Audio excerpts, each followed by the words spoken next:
Avi Loeb writes it in plain words. 10 trillion objects like 3I Atlas could be inside the solar system right now. Not in the galaxy, not someday, right now. And that's where the curiosity starts. Because NASA has already confirmed 3I Atlas is an interstellar visitor, which means the idea isn't fantasy, it's a counting problem. So here's the real hook. Did we spot a rare unicorn or the first visible drop in a hidden ocean? In this video, we'll follow Loeb's chain of logic step by step, stress test the assumptions, and end with the one thing that can settle it, what the next survey era will actually find. The first reason this story matters is simple. 3I Atlas isn't a rumor, it's a confirmed interstellar object. NASA's own FAQ explains the why in one sentence. The comet is moving too fast to stay bound to the sun and follows a hyperbolic path, meaning it's just passing through and will head back to interstellar space. That's not a vibe check. It's orbital math built from repeated measurements. The second reason is more exciting. It's not just passing through, it's doing chemistry in public. ESA's FAQ describes 3I Atlas as a comet, an icy body that releases gas and dust, forming tails. When sunlight heats those ices, they sublimate and vent material we can observe with spectroscopy. So instead of guessing what another star system is made of, we get an object that literally breathes its ingredients into space where our instruments can read them. Now here's the part that people miss. The science isn't coming from one telescope, it's coming from a whole network. NASA described an unprecedented solar system-wide observation campaign involving many of its spacecraft and space telescopes.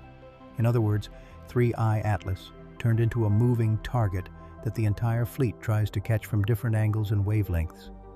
That matters because each instrument answers a different question: shape, dust behavior, gas composition, how the coma changes with distance, and how stable the nucleus is as it heats up. Hubble's role here is especially revealing, not because it solves the mystery, but because it helps constrain the physical scale. NASA's Hubble asset page notes Hubble imaged the comet on July 21st, 2025, seeing a teardrop-shaped cocoon of dust around the nucleus, and continued observations can help astronomers better estimate nucleus size. That size detail becomes a giant domino later, because Loeb's population claim depends heavily on how big and massive a typical 3I Atlas-like object is. So the confirmed foundation is this. We have a real, measured interstellar comet, we have multi-instrument follow-up, and we have enough data to attempt rough physical estimates. Once you accept that, Loeb's question stops sounding like clickbait and starts sounding like a test. If one interstellar comet is visible and measurable inside Jupiter's neighborhood, the real puzzle becomes, what does that say about the ones that are not visible? And that's where the 10 trillion math begins. Loeb's argument starts with a trap that's easy to miss. The object we detected is not necessarily a typical object, it's a detectable object. In his article, he emphasizes that active comets are much easier to spot because dust and gas around the nucleus can dominate the brightness. He even notes that the dust plume could account for the overwhelming majority of the light we saw after discovery, which means a similar-sized object that is inactive could slip by as a far fainter point of light. That one idea is the engine behind the entire estimate. Detection is biased toward the loudest, brightest members of the population. Next comes the step that turns a headline into a calculation. Give the object a size and density, then you can estimate a mass. Loeb cites reporting tied to Hubble-based analysis and uses a nucleus size scale, kilometer-ish, along with a common comet density assumption to get an order of magnitude mass. He's not claiming a perfectly measured mass, he's building a reasonable, back-of-the-envelope object that can be multiplied. Now the counting move. One detection over a survey period becomes a rate, and a rate becomes an inferred population. The logic is basically, if a survey like Atlas managed to catch one such visitor in a given time window, then similar objects must be passing through more often than our confirmed catalog suggests, because many passes will be missed due to geometry, faintness, or timing. Loeb translates that into an estimate of how many might exist inside Jupiter's orbit at a given moment, then uses that as a density anchor. Then he does the big leap that makes people either grin or groan, scale that density up to the volume of the Oort Cloud. If the solar system's outer halo is enormous, and it is, then even a tiny density could imply a huge total number.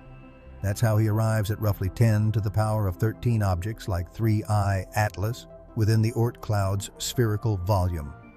And because he attached a mass estimate to each object, he argues the implied total mass could be on the order of several Earth masses, even approaching nearly 10 Earth masses for that class alone. So what should we learn from the estimate itself? Not that 10 trillion is proven, but that it's a structured claim with failure points. If the nucleus size is smaller, the mass budget collapses. If the detection rate is lower than assumed, the number collapses. If the distribution isn't remotely uniform, the scaling collapses. That's the real value here. The argument tells us exactly what future data must measure to settle the debate. Which brings us to the only judge that matters: what the next survey era actually finds. If you want a clean answer to 10 trillion or not, you need a telescope that's basically allergic to missing things, and that's where Rubin Observatory changes the game. Rubin's first imagery release in 2025 is described as a preview of a 10-year mission designed to repeatedly scan the sky and reveal change over time. In just a short test run, Rubin reported it captured millions of galaxies and stars and found thousands of asteroids.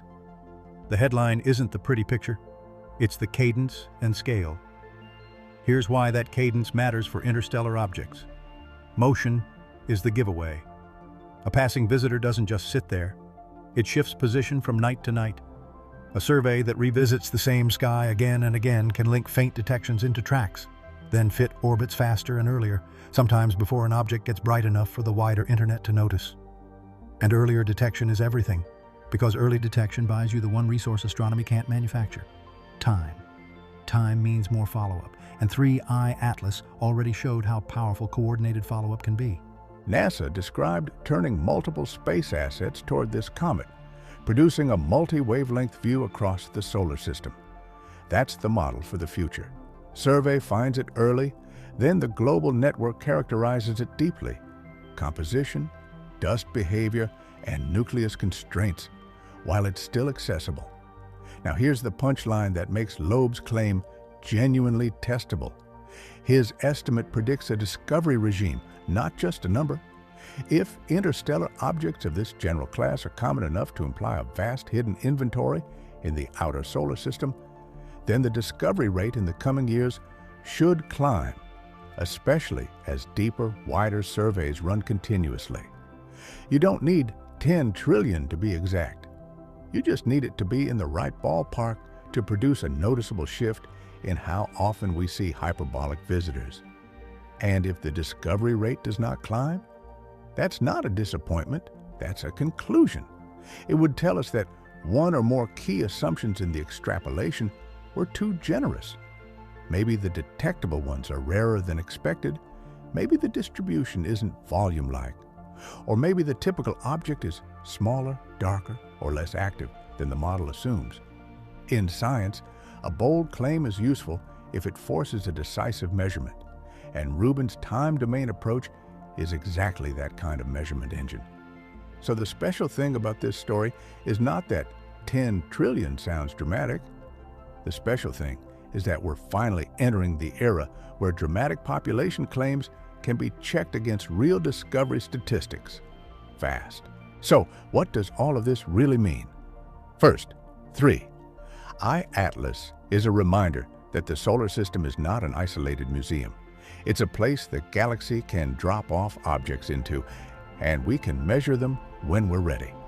NASA's confirmation gives this story a solid floor. Second, Loeb's 10 trillion is best treated as a provocation with a blueprint, not a finished fact. The blueprint is what matters: detection bias, size assumptions, and scaling choices that will either hold up or snap once we collect more examples. And third, the real drama is timing. Rubin's survey approach is built to expose the moving, changing sky at scale. If interstellar visitors are common, the next few years should feel like a flood compared to the past.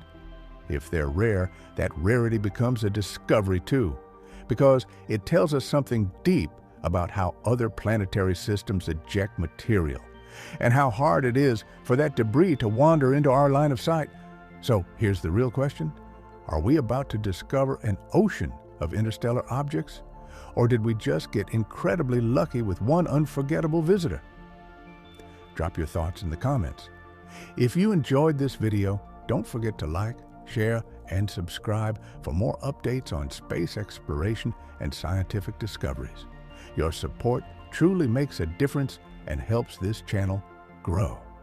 Thank you for watching, and see you next time.